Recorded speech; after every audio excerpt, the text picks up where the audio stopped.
The last person to see her alive watched her walk to her car under a flickering street lamp. 15 minutes later, she should have been home. She never arrived. Her mother is still waiting.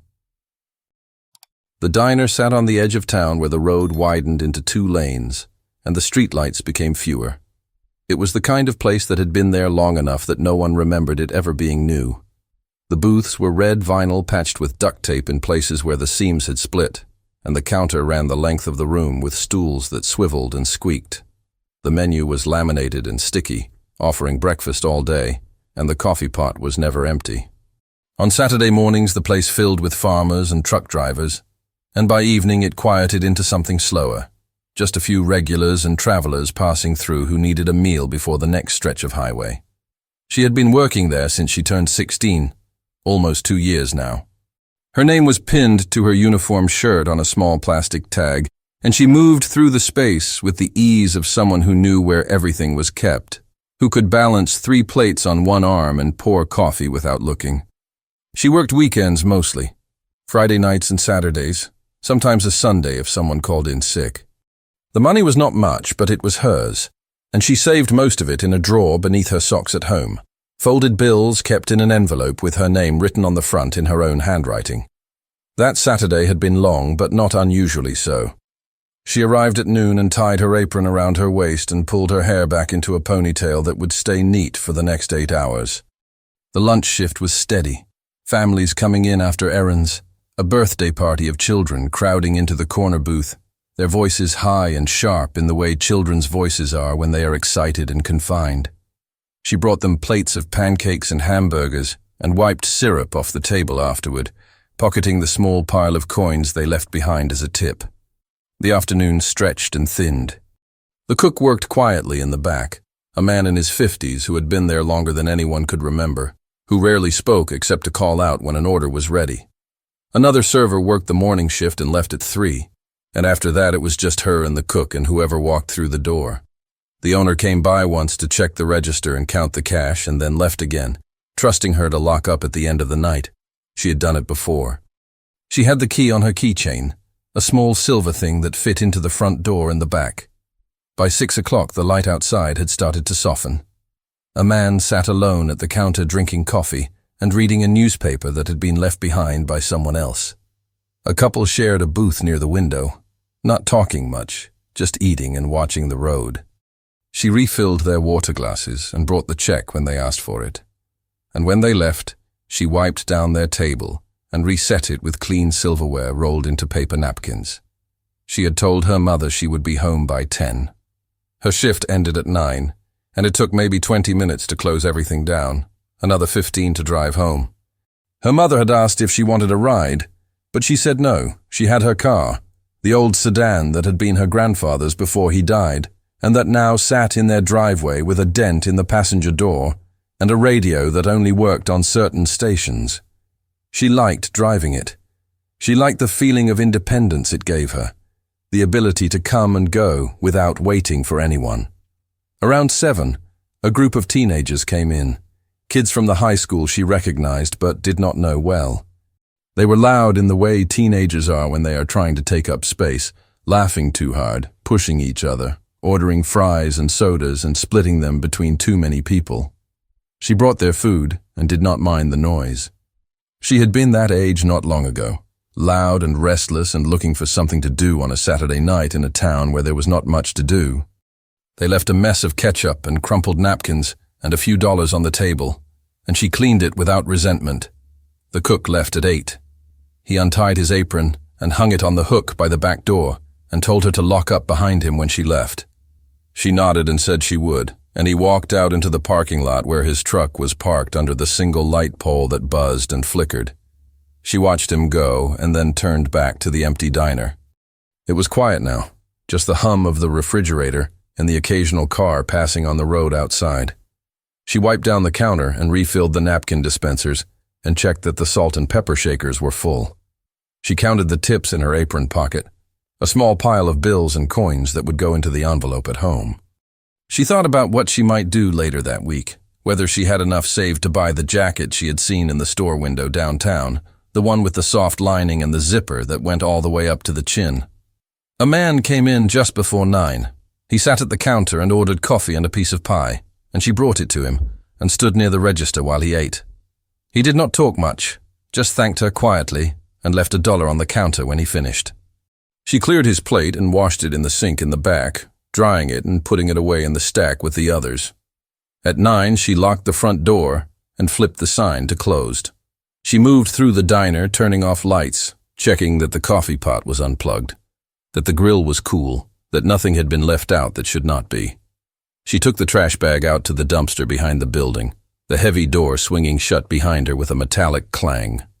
The air outside was cool and smelled like asphalt and fryer oil. She tied the bag and threw it into the dumpster and wiped her hands on her apron.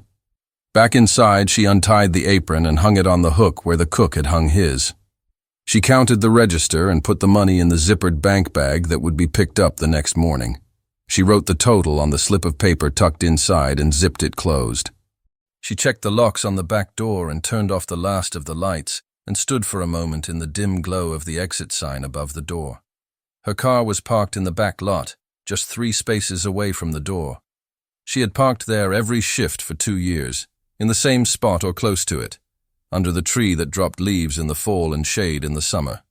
She pulled her keys from her pocket and stepped outside, locking the door behind her and testing the handle to make sure it held. The night was quiet. The road in front of the diner was empty, and the light from the street lamp barely reached the back lot. She walked toward her car, her shoes crunching on the gravel, her breath visible in the cool air. She thought about the drive home, about whether her mother would still be awake, about the homework she had not finished and would need to do tomorrow. She thought about ordinary things, the kind of things a person thinks when they believe the night will end the way it always does. Her mother had been watching television when the clock on the wall showed 10:15. It was not unusual for her to be a few minutes late. Traffic, or a last customer, or stopping to put gas in the car.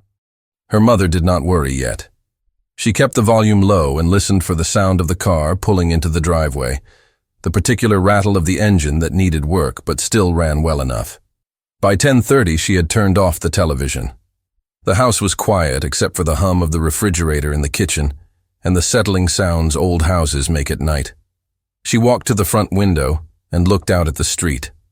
The porch light was on, and the driveway was empty. She thought perhaps her daughter had stopped somewhere, maybe gone to get something to eat with a friend after work, though she usually called when her plans changed. Her mother went to the phone in the kitchen and dialed the diner. It rang and no one answered. She told herself it was fine. The diner was closed. Her daughter was probably on her way home right now. She sat at the kitchen table and waited, her hands folded in front of her. She did not read or turn the television back on. She just sat and listened for the car. At 11 o'clock, she called the diner again. The phone rang into the same empty silence. She hung up and stood in the kitchen, unsure what to do next. Her husband had died 3 years before, and it was just the two of them now. Just her and her daughter in the house that felt too big sometimes. She thought about calling a neighbor, but did not want to seem foolish, did not want to worry anyone over something that might be nothing. She tried to think of who her daughter might be with. There was a girl from school she talked about sometimes, and a boy she had mentioned once or twice. But her mother did not have their phone numbers. She did not know their last names. Her daughter was 17 and private in the way teenagers are, sharing some things and keeping others to herself. Her mother had not pressed. She had trusted her, had believed that working at the diner and saving money and coming home on time meant she was responsible, that she could be given space. By midnight, her mother had called the diner 4 more times. She had walked through the house turning on lights, checking her daughter's room as if she might find her there asleep, as if she had somehow come in without being heard. The bed was still made from that morning. The clothes she had worn to work were gone. Her school backpack sat in the corner by the desk. Her mother stood in the doorway of the room and felt something shift inside her, a small, cold weight settling in her chest. She went back to the kitchen and picked up the phone and dialed the number for the police. Her hands were shaking slightly. A woman answered, calm and professional, asking what the emergency was. Her mother said her daughter had not come home from work, that she was supposed to be home by 10, and it was now past midnight. The woman asked how old her daughter was. 17, her mother said. The woman asked if they had argued, if her daughter had seemed upset, if there was a boyfriend or somewhere she might have gone. No, her mother said. No, nothing like that. She was just at work. She was just supposed to come home. The woman told her that sometimes teenagers stayed out late, that they lost track of time, that most of them came home on their own. She said if her daughter was not home by morning to call back. Her mother thanked her and hung up and stood in the kitchen feeling foolish and frightened at the same time. She did not sleep. She sat in the living room with all the lights on and waited. She watched the clock move through the small hours of the night, 1 o'clock and 2 and 3.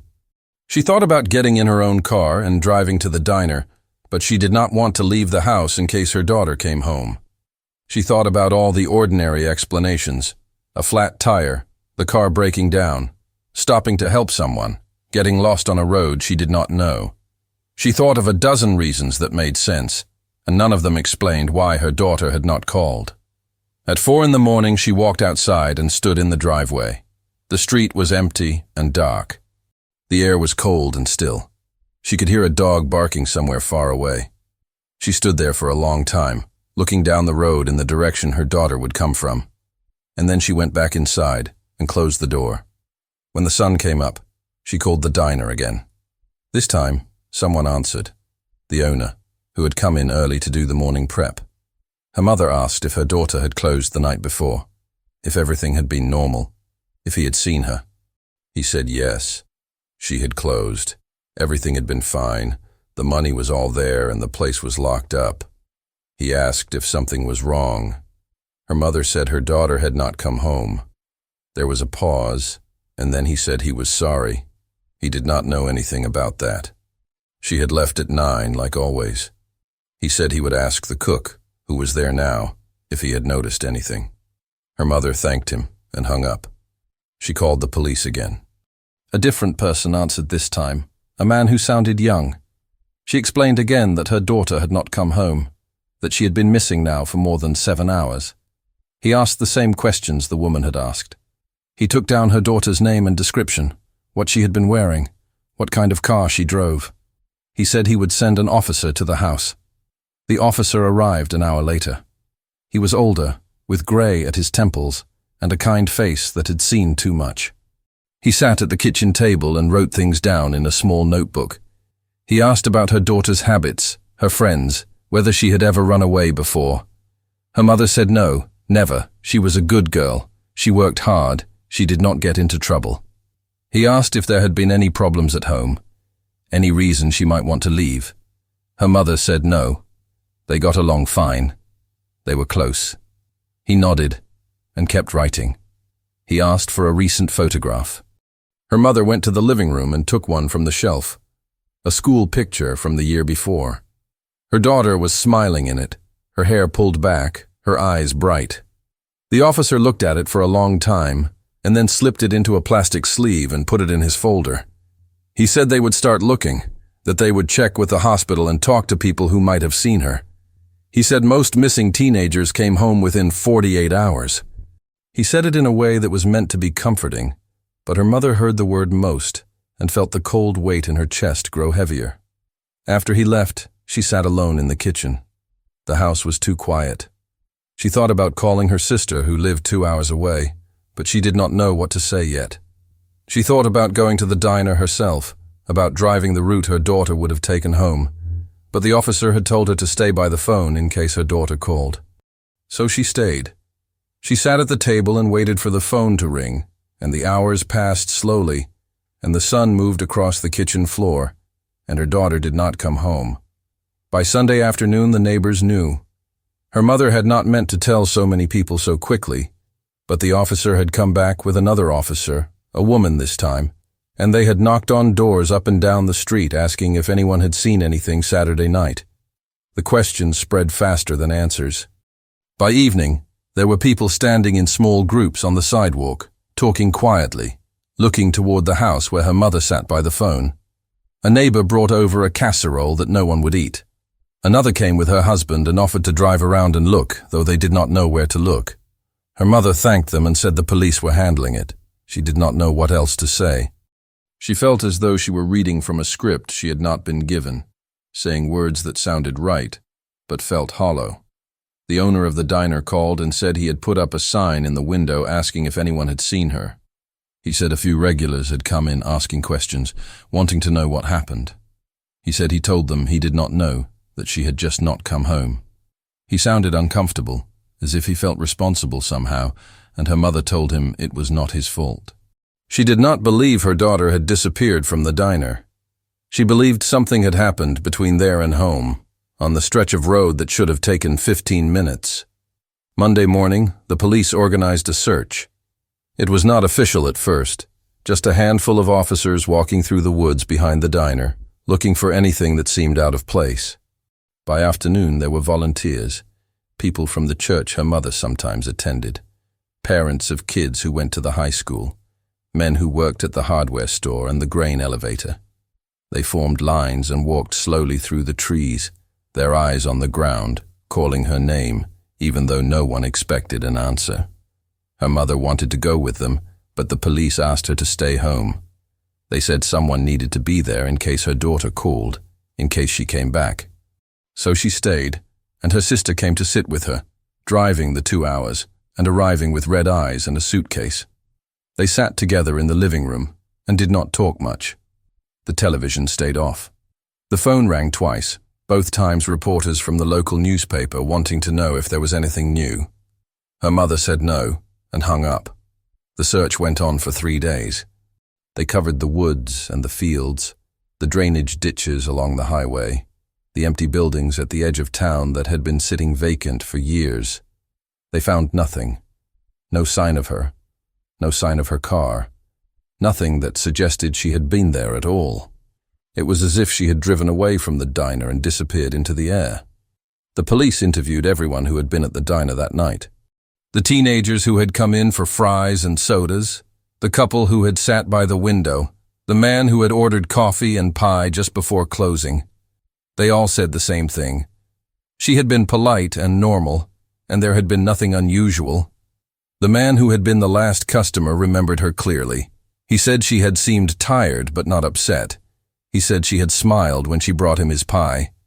They interviewed the cook, who said he had left at 8 and she had been fine. They asked if he had seen anyone hanging around, anyone who seemed strange or out of place. He said no. It had been a quiet night. They asked if she had mentioned anything, any plans or any problems.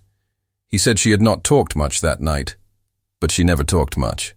She was a quiet girl who did her work and went home. The police found her car on Wednesday. It was parked on a side road about 7 miles from the diner, pulled onto the shoulder near a cornfield that had already been harvested. The doors were locked, and the keys were gone. Inside there was nothing unusual. Her apron was folded on the passenger seat. A sweater she kept in the car was in the back. The registration was in the glove compartment, along with a packet of gum and a pair of sunglasses. There was no sign of a struggle, no blood, nothing broken. It looked like she had simply parked the car and walked away. The discovery of the car changed everything and nothing. It gave the search a new center, a new radius to cover. Volunteers came back out and walked the fields around where the car had been found. They checked the farmhouses and the barns and the irrigation ponds. They knocked on doors and asked if anyone had seen a teenage girl walking alone Saturday night. No one had. Her mother went to see the car before it was towed. The police let her look through the windows, but did not let her touch anything. She stood in the gravel on the side of the road and stared at the old sedan that had been her father's, and she tried to understand why her daughter would have stopped there. It was not on the way home. It was in the opposite direction, down a road that led to farms and nothing else. The police asked if her daughter knew anyone who lived out that way. Her mother said no, not that she knew of. They printed flyers with her daughter's photograph, the school picture the officer had taken that first morning. The flyers said her name and her age and the date she had disappeared. They said she was 5 feet 6 inches tall, that she had brown hair and green eyes, that she had last been seen wearing jeans and a white shirt and white sneakers. They listed a phone number to call with information. Her mother and her sister and a group of volunteers stapled the flyers to telephone poles and taped them in the windows of businesses. The flyers went up in the grocery store and the gas station and the post office. They went up in towns 20 miles away, 40 miles away. Her face looked out from bulletin boards and shop windows, smiling a smile from a year ago when everything had been ordinary. The newspaper ran a story. It was on the front page with the same photograph. The headline said, "Local teen missing after work shift." The article repeated the facts that everyone already knew and added nothing new. It quoted the police chief saying they were following all leads. It quoted her mother saying her daughter would never run away. It asked anyone with information to come forward. Tips came in slowly. Someone thought they had seen her at a rest stop 2 counties over. Someone else said they had seen a girl matching her description getting into a car with a man. The police followed up on each one. None of them led anywhere. The girl at the rest stop had been someone else. The girl getting into the car had been wearing different clothes and was younger. The tips kept coming, and the police kept checking, and nothing came of any of it. 2 weeks after she disappeared, there was a vigil in the town square. People stood in a circle holding candles, and a minister said a prayer. And her mother stood in the center with her sister beside her, and did not cry. She had cried so much already that she felt emptied out. She listened to the minister talk about hope and faith and bringing her daughter home, and she nodded at the right times, but she did not feel hopeful. She felt suspended, caught in a place between believing her daughter was alive and fearing she was not. After the vigil, people came up to her and hugged her and said they were praying. They said they were sure she would be found. They said it with such certainty that her mother wanted to believe them. But she had heard the police talking when they thought she could not hear. She had heard them say the first 48 hours were the most important. It had been 2 weeks. The first month passed in a kind of fog. Her mother moved through the days doing things that needed to be done without remembering afterward that she had done them. She answered the phone when it rang. She spoke to the police when they came by with updates that were not really updates. She ate food that people brought and tasted nothing. Her sister stayed for 2 weeks and then had to go back to her own life, her own family, and the house became quiet again in a way it had never been quiet before. The flyers began to fade. Rain came and the ink ran and the paper curled at the edges. Some of them blew away in the wind. Her mother drove through town and saw them still taped to windows and stapled to poles, her daughter's face looking out at a world that was already starting to forget. She thought about printing new ones but did not know what good it would do. Everyone in town already knew. Everyone had already seen the picture. The police called, less often. At first they had called every few days with small pieces of information, a tip they were checking, a lead they were following. But the tips dried up, and the leads went nowhere, and the calls became weekly, then every other week. The detective assigned to the case was kind, but tired. He had other cases, other families waiting for news. He told her mother they had not given up, that the case was still open, that they were still looking. She believed he meant it, but she also understood that there was only so much they could do without evidence, without witnesses, without anything to follow. Her daughter's room stayed exactly as it had been. Her mother went in sometimes and sat on the edge of the bed. She did not touch anything. She did not move the books on the desk or the clothes hanging in the closet. She sat and looked around at the life her daughter had been living, at the posters on the wall and the stuffed animals from childhood lined up on a shelf. She looked at the ordinary details of a 17-year-old girl's life and tried to find something she had missed, some clue that would explain what had happened. There was nothing. By the 3rd month, people had stopped bringing food. The neighbors still asked how she was when they saw her outside, but the conversations were shorter now, more uncomfortable. No one knew what to say anymore. Her mother understood. She did not know what to say either. She started avoiding eye contact when she went to the grocery store. She went early in the morning when fewer people were there. She bought only what she needed and left quickly. The owner of the diner called once to say he had hired someone to replace her daughter's shifts. He sounded apologetic, as if he needed permission. Her mother told him it was fine, that he had to run his business. After she hung up, she stood in the kitchen and thought about her daughter refilling coffee and wiping down tables and counting tips. She thought about how normal it had all seemed, how safe, She thought about how she had trusted the world to keep her daughter safe, and the world had failed. 6 months in, the newspaper ran a follow-up story. It was shorter this time, on page 3, instead of the front page. The headline said, "Still no answers in teen disappearance." The article summarized what had happened and noted that the investigation was ongoing. It mentioned the vigil that had been held and the reward that had been offered by a local business owner, $5,000 for information leading to her whereabouts. The reward had generated a few more tips, all of them worthless. Her mother read the article sitting at the kitchen table and felt a strange distance from it, as if it were about someone else's daughter, someone else's life. The first year passed. Her mother marked the anniversary alone. Her sister called and they talked for a while, but there was nothing new to say. The police called too, the detective checking in, telling her they had not forgotten. She thanked him and hung up and sat in the living room, where the light was beginning to fade. She thought about lighting a candle, but did not. She thought about going to the cemetery where her husband was buried and talking to him, telling him that their daughter was gone and she did not know where. But she did not do that either. She sat and let the darkness come and did not turn on any lights. Her daughter would have turned 18 that year. Her mother thought about the birthday that did not happen, the cake that was not baked, the presents that were not bought. She thought about graduation, about the ceremony her daughter would have walked in, the diploma she would have received.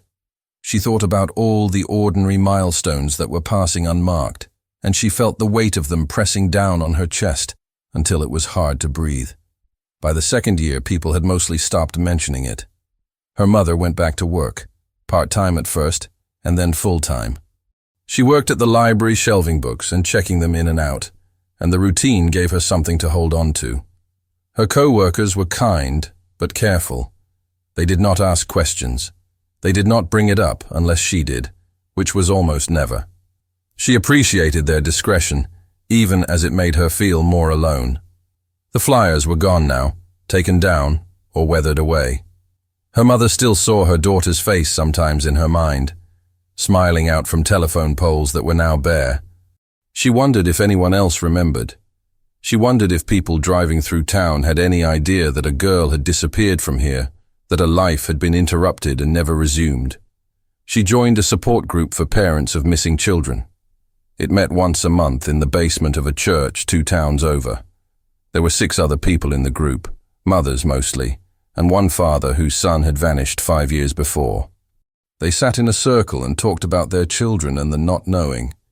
They talked about how hard it was to move forward when there was no closure, no ending to the story.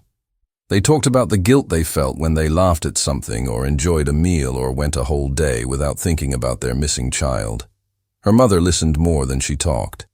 She found a strange comfort in being around people who understood, who did not need her to explain or justify her grief.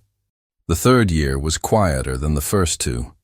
The sharp edges of her grief had worn down into something duller and more constant, a low ache that never went away, but became part of the background of her life. She learned to function around it. She went to work and came home and made dinner for one. She watched television without seeing it. She slept badly and woke tired. She moved through her days like someone walking through water, everything slower and heavier than it should be. Her daughter's birthday came around again. 19 years old now, or would have been. Her mother tried to imagine what she would look like, how she might have changed. Would her face have thinned out? Would she have cut her hair? Would she have gone to college or stayed in town? The questions had no answers.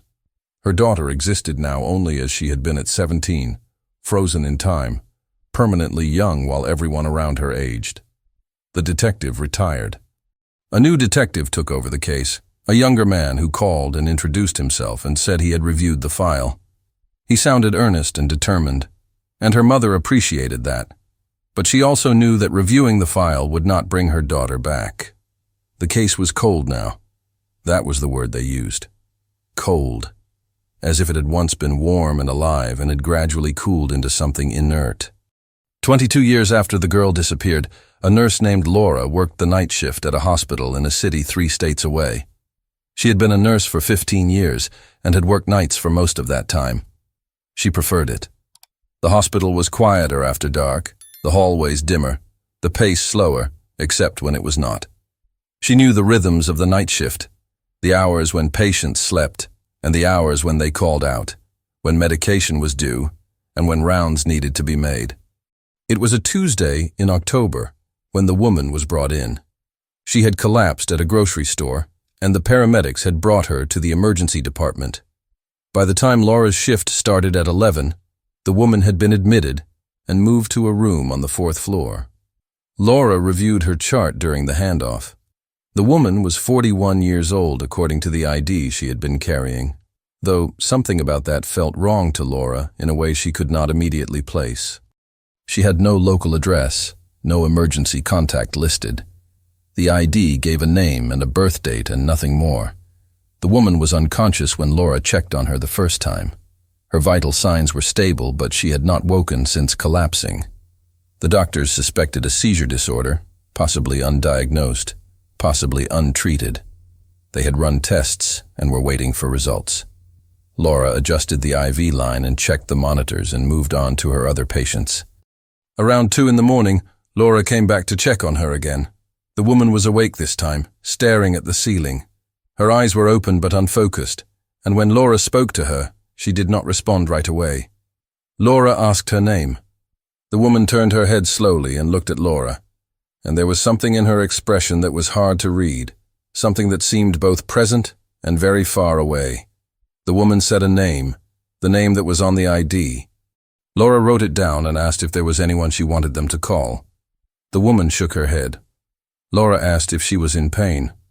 The woman said no. Her voice was quiet and flat, as if speaking required more effort than she wanted to give. Laura told her the doctors would be in to see her in the morning, that she should try to rest.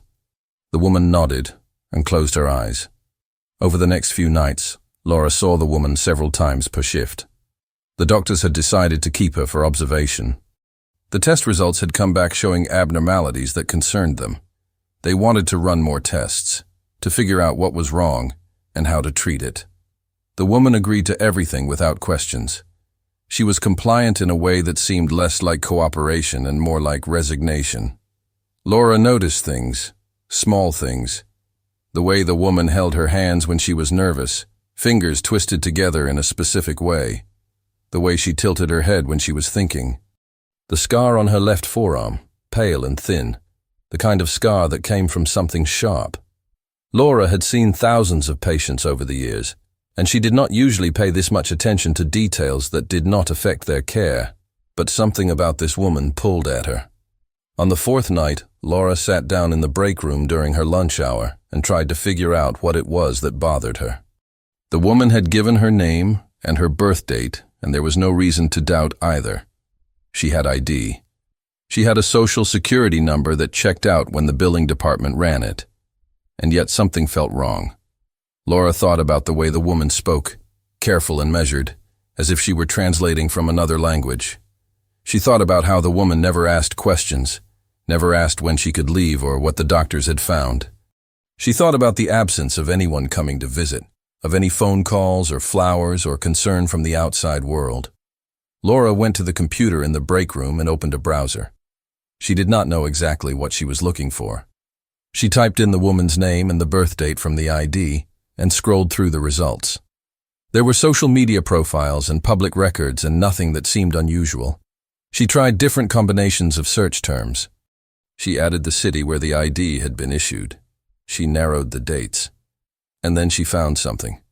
A missing persons database, one of the old ones that had been around since the early internet. She had stumbled across it by accident, following a link from a forum about unsolved cases. The database was searchable by state and year. Laura did not know why she clicked on it. Later she would think about this moment and wonder if it had been intuition or just chance. She searched the state where the woman's ID had been issued. She scrolled through pages of faces, young and old, men and women, children. Most of the cases were decades old. Some had been resolved, marked with a small notation indicating the person had been found. Most had not. She almost missed it. The photograph was small and the quality was poor, a scanned image from a printed flyer. But when she saw it, she stopped scrolling. The face looking back at her was younger, much younger, 17 according to the listing. The hair was different, pulled back in a ponytail instead of cut short. But the eyes were the same. The shape of the face was the same. The way the mouth curved at the corners was the same. Laura read the information beneath the photograph. The girl had disappeared 22 years ago. She had last been seen leaving work at a diner in a small town Laura had never heard of. Her car had been found abandoned. There had been searches and tips, and nothing had ever come of any of it. The case was still open. There was a phone number to call with information. Laura sat very still. She looked at the photograph on the screen and thought about the woman sleeping in the room upstairs. She tried to match the dates. The girl in the photograph would be 39 now. The woman upstairs had ID that said she was 41. 2 years difference. Close enough to be an error. Close enough to be a lie. She printed the page. Her hands were shaking slightly as she folded it and put it in her pocket. She did not know if she was right. She did not know if it was possible for someone to be missing for 22 years and then show up in a hospital 3 states away with a different name and no memory of who they had been. But she also could not ignore what she had seen, the resemblance that was too strong to be coincidence. She went back upstairs and stood outside the woman's room. Through the small window in the door, she could see her sleeping, the monitors blinking softly in the dark. Laura thought about going in and asking her directly. She thought about showing her the photograph and watching her face to see if there was recognition, if there was fear, if there was anything at all. But she did not. Not yet. Instead, she went to the nurse's station and picked up the phone. It was 3 a.m. She looked at the number on the printed page, the number for the police department in a town 3 states away. She hesitated. She thought about how many false leads there must have been over the years, how many tips that went nowhere. She thought about the family, if there was still family, and what it would do to them to be told their daughter might have been found, and then to discover it was a mistake. But she also thought about the woman in the room, and the girl in the photograph, and the way certain gestures and expressions could carry across decades. She thought about the scar on the woman's arm, and the way she twisted her fingers when she was nervous. She thought about all the small details that had pulled at her attention. Laura dialed the number. It rang 4 times before someone answered. The detective who took the call had been asleep when the phone rang. He was not the same detective who had worked the case originally. That detective had retired 16 years ago and moved to Arizona. This detective was younger, in his late 40s, and he had inherited the case file along with dozens of others when he joined the department's cold case unit 5 years before.